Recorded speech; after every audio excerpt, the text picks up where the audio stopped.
Hello मेरे दोस्तों। तो कैसे हैं आप सब। तो यार, एक बार फिर से आ गया हूं मैं अपने चैनल कहानीबाज पर लेकर एक नई सच्ची भूतिया घटना।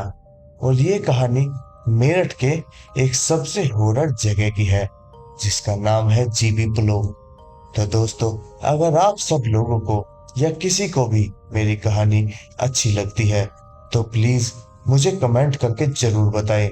और हाँ, मेरा चैनल सब्सक्राइब करे बिना ना जाए, क्योंकि दोस्तों, मेरा चैनल आप सभी का चैनल है और आप सब जो भी स्टोरी कहोगे मैं आपके लिए लेकर आने वाला हूँ आने वाले कुछ समय में। अभी कुछ दिनों से मेरी तबीयत कुछ ठीक नहीं थी, इसी वजह से स्टोरी लाने में थोड़ा लेट हो रहा था। तो दोस्तों, अगर जीबी ब्लॉग के बारे में या कोई भी मेरा सब्सक्राइबर और जो ये स्टोरी सुन रहा है कोई मेरठ से है तो मुझे कमेंट करके जरूर बताना। तो चलिए दोस्तों, आज की कहानी को आगे लेकर चलते हैं। संजय सिंह, जो मेरठ से 200 किलोमीटर दूर बने एक छोटे से गांव का रहने वाला था, अपनी माँ को वो मेरठ लेकर आया था। उसकी नौकरी जीबी ब्लॉक के चौकीदार के रूप में लगी थी। तो वो एक जीबी ब्लॉक के बाहर स्टाफ क्वार्टर में रहने आया था। आज उसकी नौकरी का पहला ही दिन था जब उसके साथ यह घटना घटी। संजय नौकरी मिलने के बाद बहुत खुश था, पर उसे यह नहीं मालूम था कि जिस जगह वह चौकीदारी करने वाला था वह इंडिया की सबसे भूतिया जगह में से एक मानी जाती है। संजय की नौकरी लगने के कारण उसकी माँ उस रात उसकी मनपसंद खाने की चीजें बना रही थी। संजय जीबी ब्लॉक के एरिया के बाहर टॉर्च मारता हुआ राउंड लेकर वापस अपने क्वार्टर में खाना खाने घर आ रहा था। तभी अपने घर से थोड़ी दूर एक नाली के पास खड़े हुए उसने अपनी माँ को किसी को कहते हुए सुना, इतनी रात को तुम्हारा ऐसे इलाके में होना ठीक नहीं है। जब उसने वहां पहुंचकर अपनी माँ से पूछा कि वह किससे बात कर रही थी तो उन्होंने उसे बताया कि वह खाने के लिए पानी भर रही थी। तभी उन्होंने आसपास की झाड़ियों से जीपी ब्लॉक की तरफ जाती हुई एक लाल साड़ी में एक लड़की देखी। जब उन्होंने उस लड़की को वहां से जाने के लिए मना किया तो उस लड़की ने उनकी बात को अनसुना कर दिया और भागकर जीबी ब्लॉक के अंदर चली गई। संजय और उसकी माँ दोनों को उस औरत का इस रात के समय झाड़ियों और जंगल से घिरे जीबी ब्लॉक के अंदर घुसना ठीक नहीं लग रहा था।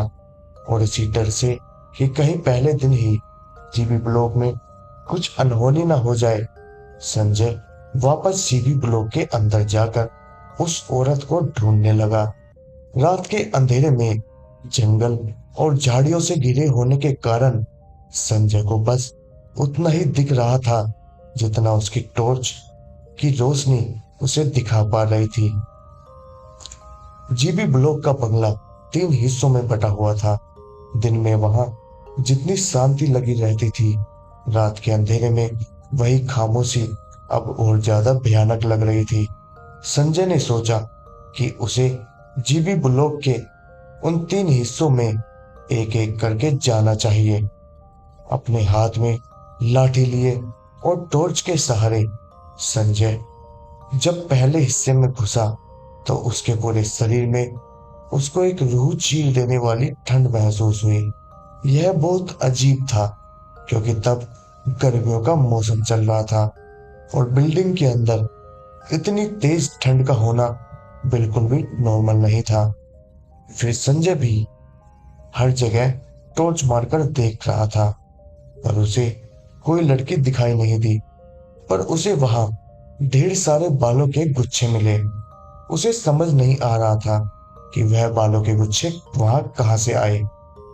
तभी उस बिल्डिंग के अंदर एक कोने में से 2 लाल आंखें उसे घूरती दिखी, लेकिन जब वह उसके पास गया तो वह अंधेरे में कहीं गायब हो गई। संजय ने पूरी बिल्डिंग छान मारी, लेकिन उसे कुछ भी नहीं मिला, पर उसे हर वक्त वहां पर किसी की मौजूदगी महसूस हो रही थी। संजय उस लड़की को ढूंढता हुआ जब जीबी ब्लॉक के अगले हिस्से में घुसा, दूसरी बिल्डिंग के पास जाते जाते उसे ऐसी बदबू आने लगी जैसे कोई जानवर वहां कई सालों से मरा पड़ा हो। फिर भी वह उस लड़की के बारे में सोचते हुए घर के उस हिस्से में घुसा, पर वहां उसे कोई भी नहीं दिखा। लेकिन जब वो उस घर से बाहर निकलते हुए इधर उधर टॉर्च मारते हुए रास्ता ढूंढ रहा था, तो उसे उस हिस्से की टूटी हुई दीवार के छेद से चार लोग दिखे।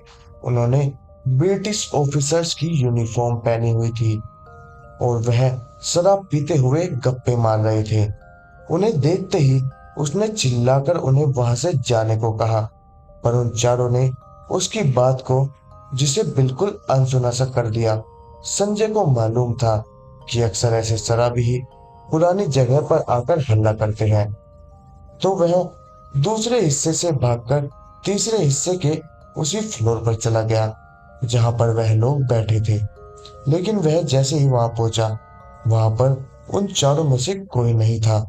तभी उस तीसरे हिस्से के ऊपर वाले फ्लोर से उन चारों लोगों की जोर जोर से हंसने की आवाज आई।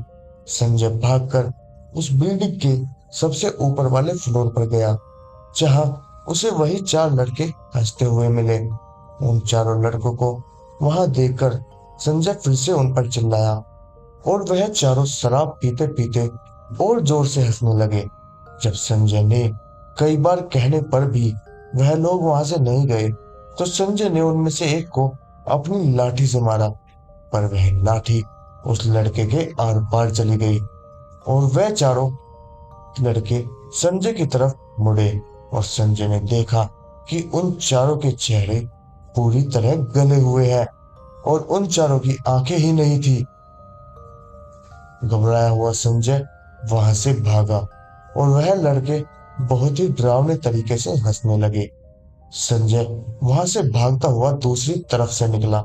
जब उसने जीबी ब्लॉक के पहले हिस्से के पास से एक लड़की को छत के ऊपर चढ़ते हुए देखा, जो वहीं रुककर अपने बालों को कंघी करने लगी और संजय को बहुत ही भयानक तरीके से देखने लगी। उसकी आंखों में वही लाल चमक थी जो कुछ समय पहले संजय ने अंधेरे में देखी थी। संजय को वही सब देखकर कुछ समझ नहीं आया।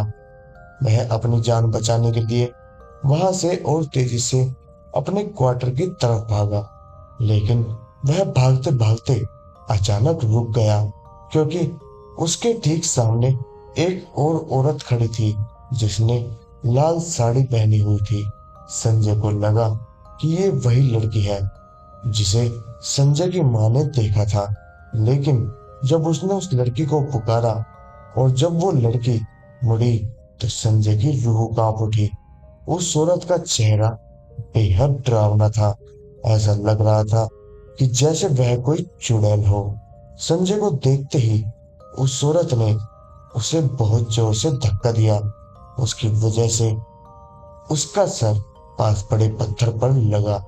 संजय को ऐसा लगा कि जैसे उस औरत का हाथ नहीं बल्कि कोई जलता हुआ लोहा था। संजय दर्द में बहुत जोर से चिल्लाया और उसी दर्द में कराते हुए संजय ने देखा कि वो लाल साड़ी वाली औरत हवा में उड़ती हुई जीबी ब्लॉक के अंदर जाते जाते कहीं गायब हो गई।